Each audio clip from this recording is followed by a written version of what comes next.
Selamat hari Minggu, anak-anak yang di rumah dan yang di mana saja berada. Kita bertemu lagi ya di sekolah minggu online Gemit Agape Kupang hari ini. Ibu berharap semua sudah siap untuk beribadah ya.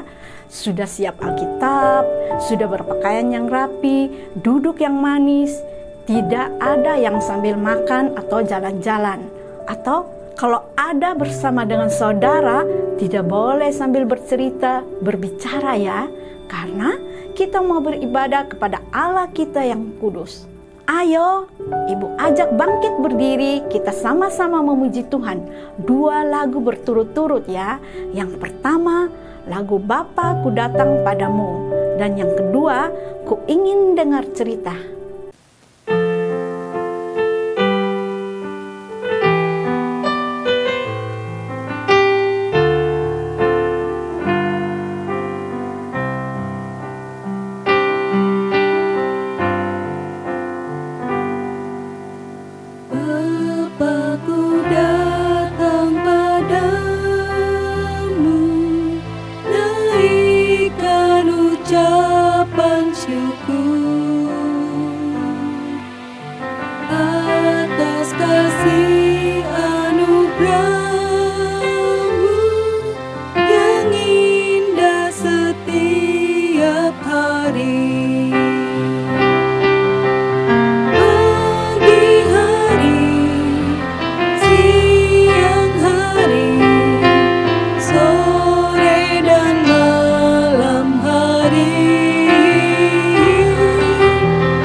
Biarlah cerita itu tetap tinggal dalam hatiku sampai selama-lamanya. Ku ingin dengar cerita tentang perbuatan Allah. Biarlah cerita itu tetap tinggal dalam hatiku sampai selama-lamanya. Biarlah cerita itu tetap tinggal dalam hatiku sampai selama-lamanya. Nah, Kita sudah menyembah dengan memuji Tuhan. Sekarang kita akan mendengar firman Tuhan. Tapi sebelumnya Ibu ajak kita berdoa bersama-sama. Mari kita berdoa. Bapa di surga, terima kasih ya Tuhan, ada kesempatan yang Tuhan berikan kepada kami, anak-anak sekolah minggu, untuk mendengar firman-Mu. Walaupun dalam keadaan COVID, tapi Engkau tetap mengasihi kami. Engkau mau kami beribadah kepadamu. Tuhan Yesus menolong kami semua agar firman yang diberitakan oleh Ibu Guru kami dapat mengerti. Engkau tuntun kami semua agar kami dapat mengerti dan memakainya di dalam hidup kami. Ampuni dosa kami. Hanya di dalam nama Yesus Kristus kami berdoa. Amin. Nah, anak-anak, Ibu akan bercerita tentang Allah memelihara keluarganya. Bacaan Alkitab diambil dari Ibrani 11 ayat 1 sampai 22. Anak-anak, kita semua suka dengar cerita. Oleh sebab itu, Allah meminta orang-orang yang dipilihnya untuk menulis banyak cerita dalam Alkitab. Cerita dalam Alkitab adalah benar. Dan orang-orang yang diceritakan dalam Alkitab sungguh-sungguh ada, sungguh-sungguh nyata, dan melakukan hal-hal yang nyata.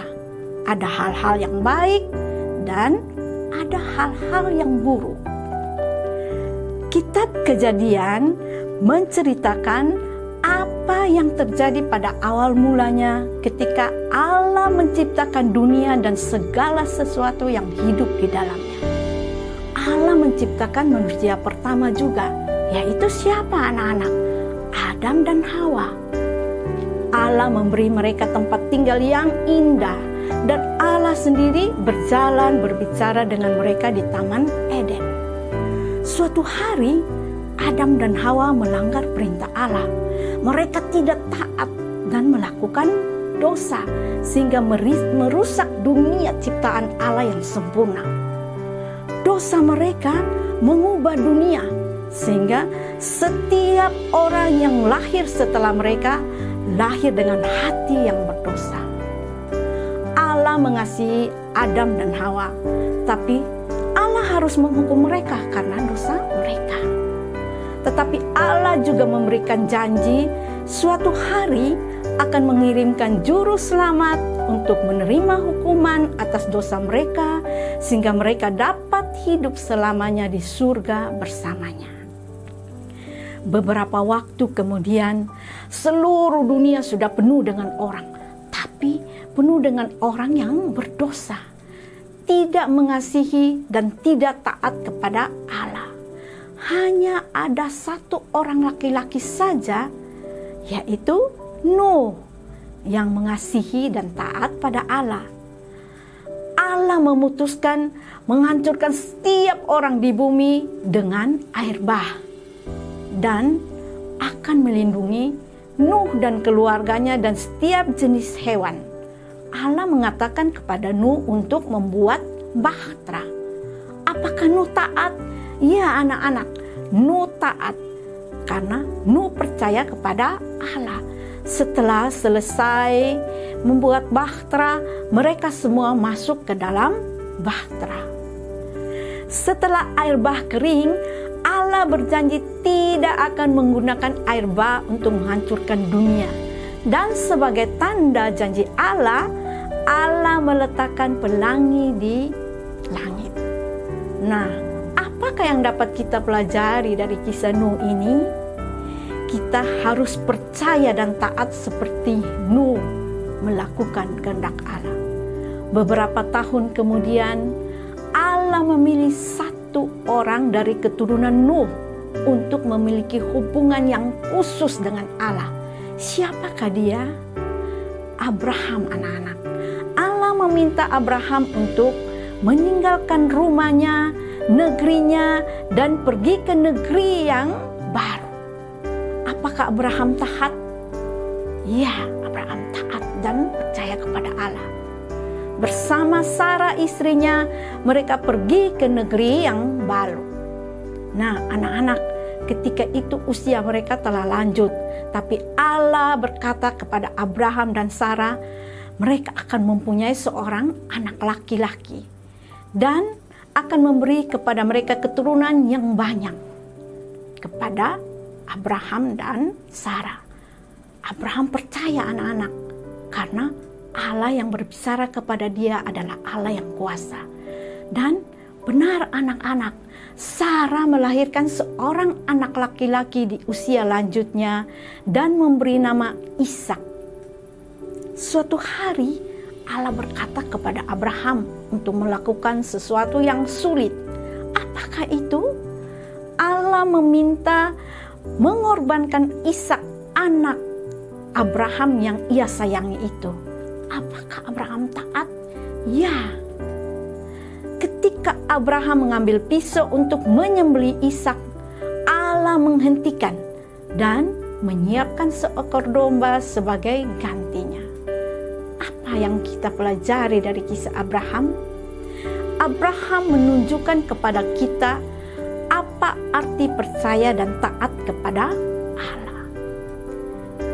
Ishak bertumbuh dewasa dan menikahi Ribka. Mereka mempunyai 2 anak laki-laki. Siapakah anaknya mereka? Esau dan Yakub. Apakah keluarga Ishak keluarga yang bahagia, yang saling menyayangi dan baik hati? Ternyata tidak. Mereka adalah keluarga yang egois. Setiap anggota hidup dengan keinginan masing-masing, dan itulah menjadi masalah. Seperti keluarga kita, bukan? Tidak sempurna. Tetapi kita percaya bahwa Allah memegang kendali untuk setiap keluarga untuk mengerjakan maksudnya. Dari keluarga Ishak ini, Allah memilih Yakub menjadi keluarganya. Tetapi Yakub merencanakan kejahatan dan berbohong untuk mendapatkan yang diinginkan hatinya. Allah mengampuni Yakub. Allah mengubah Yakub dari seorang penipu menjadi seorang yang mempunyai hati yang beriman dan mengajarkannya untuk percaya dan taat kepada Allah. Apakah yang kita pelajari dari Yakub? Yakub dan kita ada di dalam keluarga Allah bukan karena segala sesuatu yang kita lakukan, tetapi karena Allah yang memilih kita, mengampuni kita, mengubah kita, dan melindungi kita. Melalui Yakub, Allah menepati janjinya kepada Abraham, nenek moyang Yakub, bahwa akan memberikan keturunan yang banyak. Ibu mau tanya, berapa banyak anak laki-laki Yakub? Ada yang tahu? Ya, 12 anak laki-laki dari Yakub. Siapakah anak kesayangan Yakub? Yusuf. Hal ini membuat saudara-saudara Yusuf menjadi tidak suka. Mereka menjual Yusuf dan Yusuf dibawa ke Mesir. Di Mesir, Yusuf diangkat menjadi tanggung jawab di rumah Potifar. Karena Yusuf tidak mau diajak berbuat dosa, ia difitnah istri Potifar dan dia masuk penjara. Tetapi di penjara pun dia diangkat menjadi penanggung jawab. Mengapa? Karena dia adalah pekerja yang baik. Dia tidak menjadi marah dan kecewa, tapi dia bekerja dengan keras. Ia tetap percaya dan taat kepada Allah. Suatu hari, Raja Mesir Firaun bermimpi. Dan tidak ada orang yang bisa menjelaskan mimpinya. Hanya Yusuf saja yang bisa menjelaskan mimpinya. Mengapa? Karena Allah yang memberi kemampuan kepada Yusuf. Dan arti dari mimpi Firaun yaitu akan ada 7 tahun berlimpah panen dan diikuti 7 tahun kelaparan. Akhirnya Firaun mengangkat Yusuf menjadi penguasa di Mesir karena Firaun membutuhkan orang yang bijaksana untuk persiapan bencana kelaparan. Dan Firaun melihat Yusuf mendapat hikmat Allah. Ketika bencana kelaparan datang di Mesir dan juga Kanaan, saudara Yusuf datang membeli gandum di Mesir. Yusuf menceritakan kepada mereka siapa dirinya. Dan saudara-saudaranya menjadi takut. Mengapa? Karena mereka takut Yusuf membalas dendam. Tapi Yusuf memaafkan mereka. Karena Yusuf tahu Allah menggunakan kejahatan mereka untuk memelihara keluarga mereka. Dan untuk maksud Allah bagi keluarga mereka. Yakub, ayah Yusuf dan saudara-saudaranya pindah tinggal ke Mesir untuk sementara waktu. Dan Allah berjanji akan membawa mereka pulang kembali ke Kanaan. Apa yang dapat kita pelajari dari cerita Yusuf ini? Allah memelihara umat perjanjiannya dari bencana kelaparan. Sehingga melalui keturunan-keturunan selanjutnya, Yesus dapat datang suatu hari. Nah, anak-anak, orang-orang dalam perjanjian lama yang tadi kita dengar ceritanya ini, mereka adalah termasuk keluarga Allah. Tetapi ibu mau tanya, siapakah keluarga Allah pada masa sekarang ini? Yaitu kamu yang percaya kepada Yesus dan mempercayai Dia sebagai Tuhan dan Juru Selamat yang membayar semua dosamu di atas kayu salib. Dia adalah keluarga Allah dan disebut sebagai umat Kristen. Dan sebagai orang Kristen yang percaya kepada Yesus, bagaimanakah kita menunjukkan bahwa kita mengasihi dan percaya kepadanya? Yaitu dengan taat kepadanya. Seperti keluarga Allah dalam perjanjian lama, mereka menunjukkan kasih kepada Allah dengan mempercayai apa yang Allah katakan, mempercayai Allah untuk melakukan apa yang Allah janjikan. Kalau begitu, di manakah keluarga Allah sekarang berada? Di seluruh dunia. Dan oleh anugerahnya, Allah telah memanggil semua orang dari berbagai penjuru dunia untuk menjadi keluarga Allah. Lalu, bagaimana orang-orang dalam perjanjian lama? Abraham, Ishak, Yakub, Yusuf. Apakah mereka tetap keluarga Allah? Ya. Dan di mana mereka berada sekarang? Di surga. Dan berarti kita yang di sini yang percaya kepada Yesus Kristus adalah anggota keluarga Allah. Dan janji Allah kepada kita pun kelak akan bersama dengannya di surga. Maukah anak-anak menjadi keluarga Allah? Percayalah kepada Yesus Kristus sebagai Tuhan dan Juru Selamatmu. Nah, anak-anak, demikian cerita ibu. Kita akan baca ayat hafalan yang terambil dari Efesus 1 ayat 4. Sebab di dalam Dia Allah telah memilih kita sebelum dunia dijadikan supaya kita kudus dan tak bercacat di hadapannya. Sekali lagi ya anak-anak, Efesus 1 ayat 4. Sebab di dalam Dia Allah telah memilih kita sebelum dunia dijadikan supaya kita kudus dan tak bercacat di hadapannya. Kita akan menutup sekolah minggu hari ini dengan mengangkat satu pujian, Aku Anak Tuhan Punya Tekad.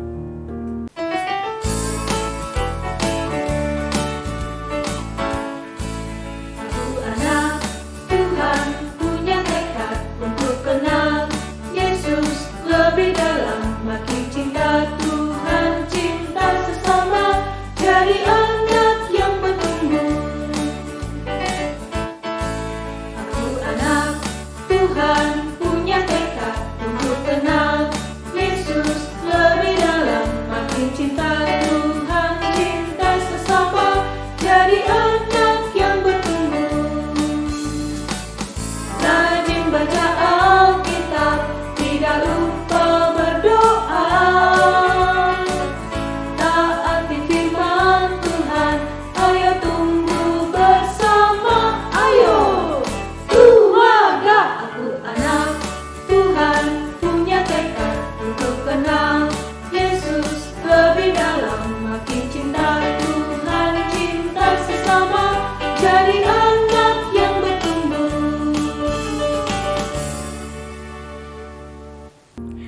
Anak-anak, jangan lupa mengerjakan tugas ya.